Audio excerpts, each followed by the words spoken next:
हाय, good morning everyone. तर बऱ्याच लोकांना असं वाटतं की वजन कमी करणं, वजन वाढवणं याच्यासाठी सकस संतुलित आहार आहे, परंतु तसं नाही. वजन तर कमी होणार आहे, वजन वाढणार पण आहे, परंतु आपल्या शरीराला खूप छान असे फायदे पण होतात, जे की वजन कमी करायचं असेल, वजन वाढवायचं असेल, तर त्याच्यासाठी हेल्दी वेने आपण जे काही आपण रुटीन हे करत असतो, आहार घेत असतो, त्याच्यामध्ये एनर्जी लेवल वाढते. त्यामुळे दिवसभर फ्रेश वाटतं, छान वाटतं.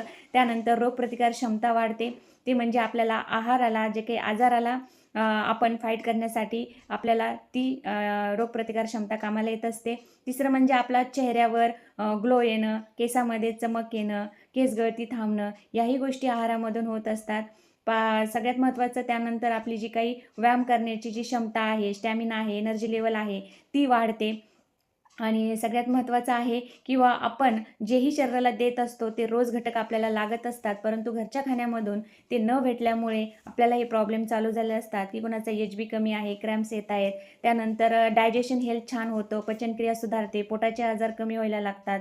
आणि मग ह्या सर्व गोष्टी आहेत. आणि एकदा जर आपली लाईफस्टाईल चेंज झाली, आपल्या खाण्यामध्ये बदल झाला, तर ॲटोमॅटिकली डॉक्टरसुद्धा बोलतात की 70% जेही डिसीज आजार आहेत ते आपल्या खाण्यावर डिपेंड आहेत. जर आपण आपलं खाणं बदललं आणि स्वतःसाठी 1 तास दिला, तर 101% आपण आपली लाईफस्टाईल चेंज करून आपण छान हेल्दी, फिट, फाईन आणि आयुष्यभर निरोगी राहू शकतो. येस, तर तुम्हाला काय वाटतंय कमेंटमध्ये तुम्ही लिहू शकताय की ह्या गोष्टी जर तुम्हाला होत असतील, वजन